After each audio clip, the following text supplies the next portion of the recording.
Singh has practically explained why we do all this. So I'll quickly go back. I'm a person, old man out here. I'm a computational biologist. I work on the area of genome informatics.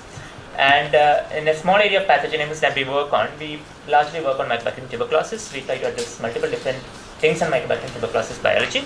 But for the purpose of this talk, I'll just explain two things which we do on Mycobacterium tuberculosis genomes. So I'll not delve deep into this because Dr. Singh has already explained why we need to do whole genome sequencing of Mycobacterium tuberculosis. In summary, what we rely upon is an open access repository for Mycobacterium tuberculosis strains, which was created as part of the Open Source Drug Discovery Consortium, which is led by CSIR. A lot of people involved in this entire activity. I'm just a person who uses the information out there. Well, the original strains came from Jalma Institute, from Professor Katoch and Madam Katoch's work. The strains were curated and typed by Swati at TCGA. And the sequencing was done in the labs of Dr. Sridhar and mine at IGI. So in summary, what we also created as part of this entire program was one of the first reference genomes for many of the polygotypes that Professor Samman Singh talked about. One of the earliest reference genomes for most of these strains actually came from our lab and from this repository. Well, before I step back, I'll introduce you to this new concept which is called a pangenome. Right? We have all talked about polygotypes, and polygotypes are based on either repeats or repeat elements in the genome. Here we are going to talk about entire genomes, right?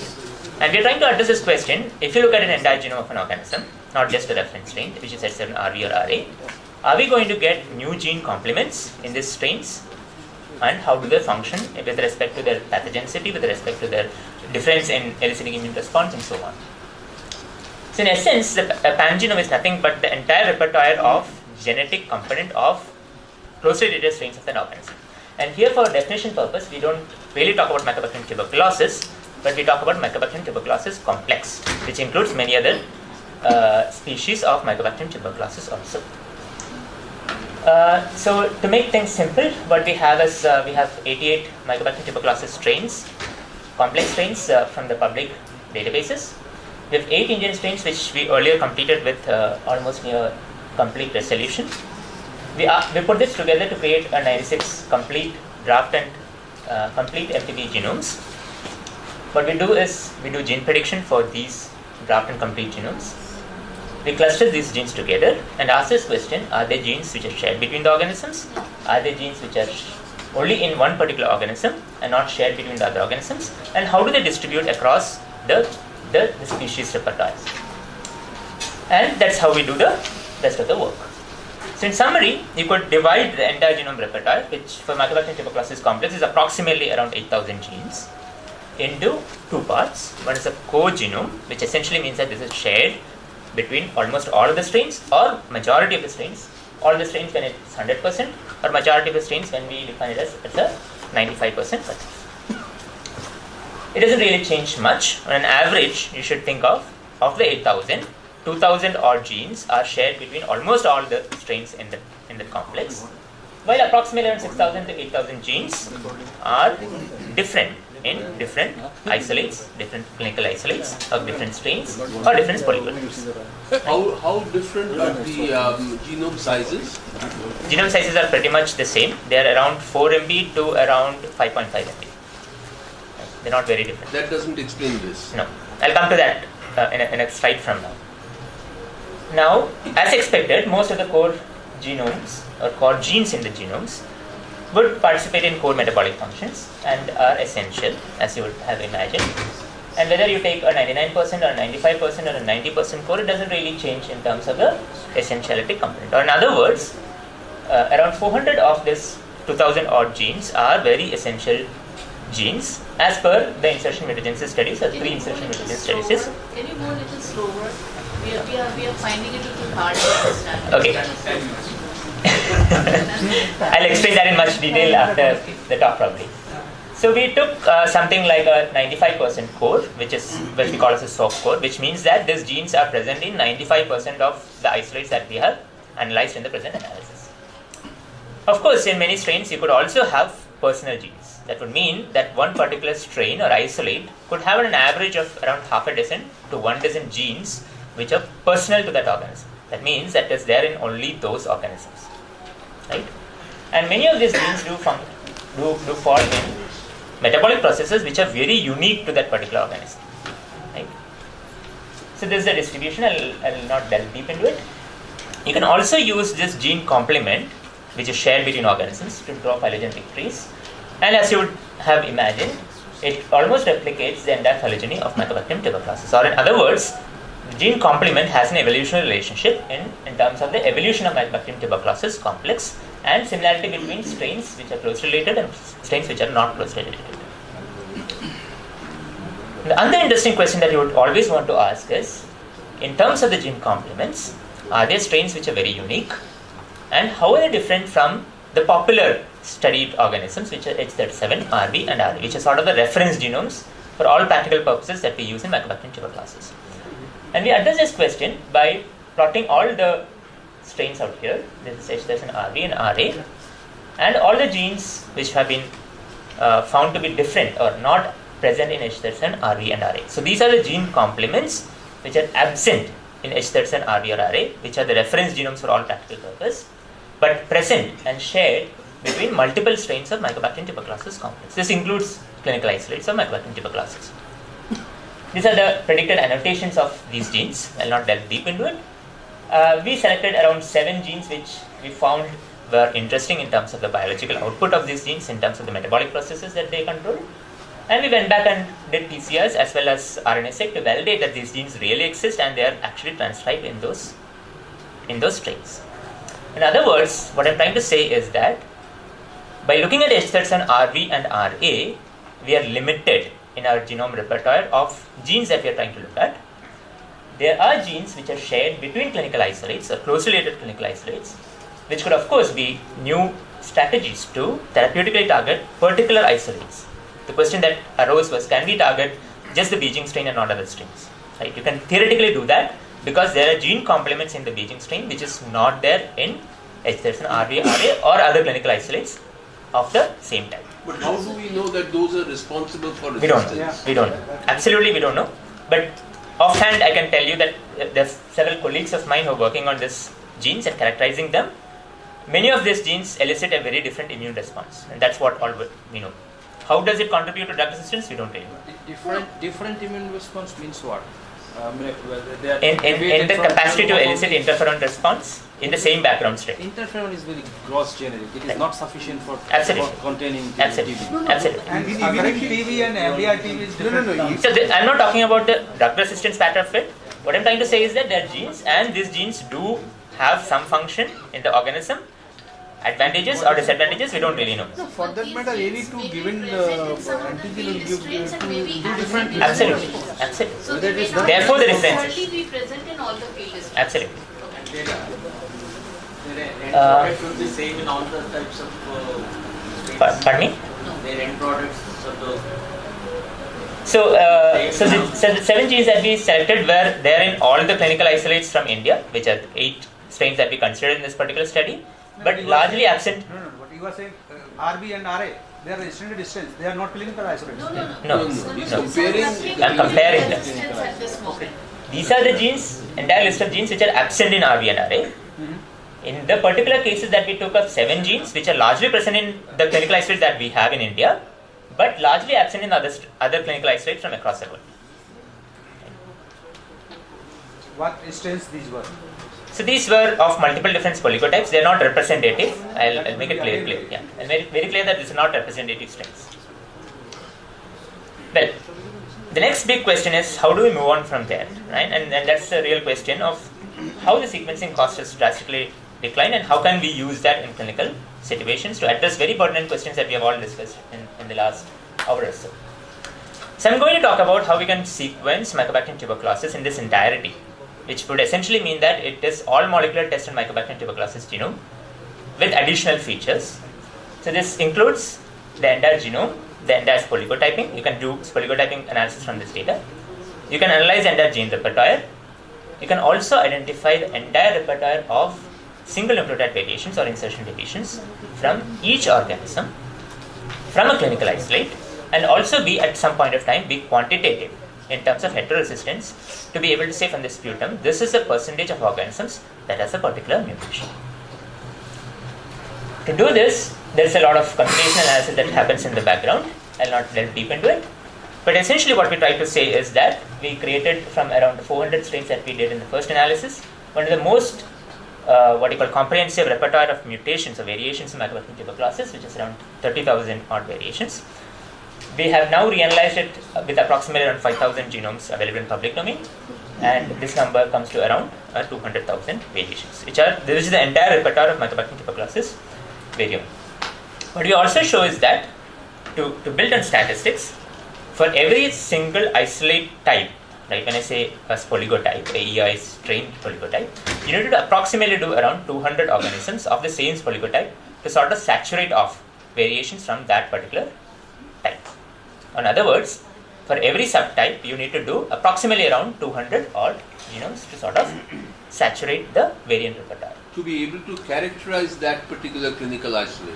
To be able to find the polymorphic variants in that particular strain type.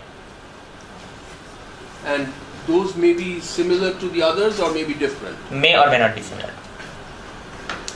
And the other pertinent application for understanding such a variant repertoire is to be able to characterize drug resistance. Right? And not just characterize drug resistance at a clinical turnaround time, which is very important. Right? So what we essentially try to do is to put this in the back of a system, where you can automate the entire process of sample collection, which is nothing but sputum, isolate the DNA from the sputum, remove off all the human DNA component from it, be able to sequence it, and be able to analyze it in a one single resource, which is cloud-based. So in other words, the sequencer outputs this information out into the cloud and generates a report. Right? And what is unique to this system is that this entire process from the sputum till the analysis report, which is standardized, can be now done in approximately around 24 hours. Right? Apart from that, What will be the cost? yeah, that's a very pertinent question. I'll come to the cost 2 minutes from now. Right? Now, apart from being able to do this will also allow us to create a snapshot for the system. Vinod, let's go back to the previous slide. Yeah. So what does this slide tell us? Let's say that Dr. Sarman Singh gives us an MDR case, right? A patient. Mm-hmm. You isolate DNA, put it through the system, it goes to the cloud, it does the analysis, comes back with what information? Okay. The strain information. So Dr. Sarman Singh has a patient with MDR TB who has a sputum, right? A cup of sputum. Right. He should be able to do the sequencing in his lab with a standard protocol, with a set of standard reagents. Right. The sequencer will upload this up into the system. It will tell you the entire drug resistance repertoire of that organism, apart from the strain type, whether it's an EI. How will it know, unless we know ahead of time which portions of the genome are responsible? We do know that. You are saying WGS, huh? So there are around 70 Well, mutations. there I have a big question. Yeah. I'm not very sure that the confidence That's my next with slide. which you are saying That's my that next slide. So, of all the mutations known, Is it a whole genome sequencing? yeah, it's a whole Yes, genome. yes, yes. It's a whole genome. Whole genome. Right.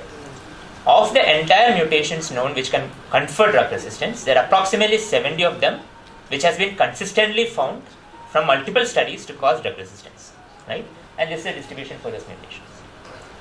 Very recent studies have shown associations for approximately another 150 odd variations. But these are associations, they are not causative.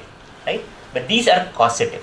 These are mutations in the drug target genes which are known, have been consistently known to cause resistance because it is in the You are drug. saying this is outside the RRDR and all these, This is all the mutations in literature, curated. outside the RRDR or, that everybody Some knows. It could be any- RRDR, Some outside. Some are outside also. Some are promoter mutations also.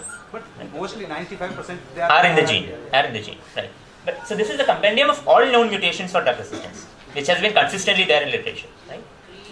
You could now create snapshots at every point in time, not just snapshots to understand what is the common mutation and what is the rare mutation, but now we are also able to correlate this back with the oligotypes. Right? You theoretically do not need to do a oligotype anymore because the sequence gives you this oligotype. right? So in other words, you could do epidemiology or genetic epidemiology on a whole genome level, sitting on a computer, right? While at the same time, the clinician who is going to upload this data gets a standard report based on the 70 mutations, right? And it's flexible. You could, of course, add new mutations or 150 new mutations with a different level of evidence score and say that this is probably associated but not causative, right? But for all clinical purposes, only the 70 mutations are really important. We have not added rifampicin the most. Pardon me? Rifampicin the most important. Yeah, rifampicin is not there because it's a very, very polymorphic mutation. I'll come to that. I'll come to that. Contrary. Just opposite. Opposite. This is the global strains. Not Rifampicin resistance is the most consistent one. Yeah. So that is on an epidemiological scale. I've stated this. This is not epidemiological. This is a biased data set. Right? So these are strains which have been sequenced by somebody else, but uploaded onto the system. Right? So this is by no chance the picture of the genetic epidemiology of a population. That's the first thing I said. This is not representative. But we know the point is that whatever you do, a clinician or even a public health person will be interested in figuring out where is the rifampin gene, that Yes. resistant gene. Yes. It isn't there.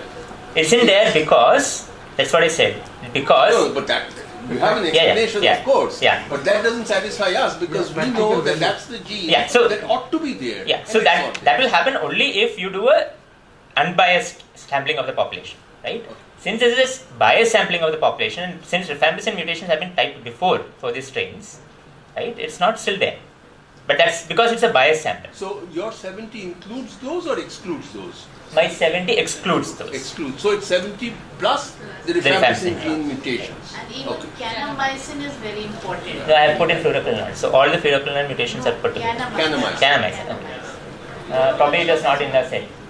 So this is all the mutations that we found in the set. So these are the two. Yeah, so this is not representative. I understand. But what I'm trying to say is that you could generate a snapshot like this, Yeah. provided you have an epidemiologically Very normalized impressive data. though, very impressive. So I think that's all. I'll stop there. But of course, there are a lot of people who work behind this, and at this moment we are trying to we are talking with one of the largest NGS technology companies to make it available on a clinical scale. So we have two questions. Yeah. One is, does this answer the question that I asked Dr. Sarman Singh, which is why is this that the Beijing strain is so highly resistant? Does this, his answer was that it mutates the mutation rate is high. The mutation frequency of the Beijing strain is not higher than the other strains, but Beijing strain is known to have drug resistance. Why? We don't still know. Okay. My second question is, while you're doing this analysis, why are you doing it this way and not including the standard strains which would automatically bring in the rifampin and the kanamycin? Why did you not do that? I'm very curious to know. So this study was not done by us, right? This was done by a group who used this tool, which is freely available at the moment, for their data You set. have your own sequences, why don't you upload and then analyze? Well, that sequences were under some agreement, which could not be put up there. So I do have the data for the Beyond sequences. science, huh? Yeah, it's beyond science. Yeah, coming back to your question of cost. So cost in NGS is always depending upon the scale, right? If you ask me what's the cost, if you give me one strain, that is typically going to be in the range of 15,000 to 20,000 rupees, right? If you give me just one strain, yes. If you give me just one cup of sputum and say that, Vinod, give me the sequence and report for this, that one single cup is going to cost me approximately around 15 to 20,000 rupees. But It is more. no, it's much less. All included, right from your cup of sputum till the report, right? But now if you come and tell me, I will give you 1,000 strains of the same type that you need to sequence, that cost can be as low as 7,000 rupees. Okay, I Are you telling about the cost of WGS? Yes, It is not so low because it is low. At scale it is low. Can you us- At scale. You are telling the small scale, only one sample. I think So it would be contact high. him.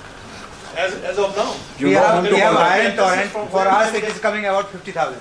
Yeah? Right. It is coming for us.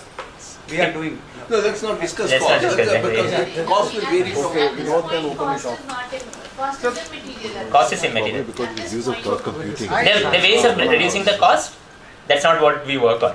So I have a rather simpler question. So I know this is doing all these colorful thing is really fascinating. I understand. So with your all these things, how many of the patients you tested? Yes, I have 500 patient or 200 patient. I have it, and then we tested it, and then we give the data to a doctor. These are the patients infected with this, and these are the patients. The answer is none. They're none. No, that hasn't come. Because the answer is none because it's also illegal for me to release that report to the patient. No, it's not there yet, I would say. Because Kerala. Has there been any study of immune response, whatever you define as the signature immune response, not protective or so, Beijing strain versus other strain? Beijing strain versus other strain, I'm not sure. But different Mycobacterium tuberculosis complex members, yes. No, because we Between have done oligotypes, some I'm not PhD sure. work, drug resistant versus drug sensitive. Between Carnegie, there is a difference. Yeah, There between is Carnegie, between weak Mycobacterium tuberculosis, response between against Bovis, drug yes. resistance. But I don't think between oligotypes. I'm not aware of at least. There are studies, but not elucidating the molecular mechanisms. The studies which elucidate the outcome. No, I'm asking about outcome, immune response outcome. Immune response outcome, not in terms of whether the patient benefited from that outcome, but whether the interferon response was high or low. He's not asking that. He's asking about the readout. Immune readout. Interferon response, yes. Interferon response, yes. Beijing strain versus other strain. Okay, so then I have another question.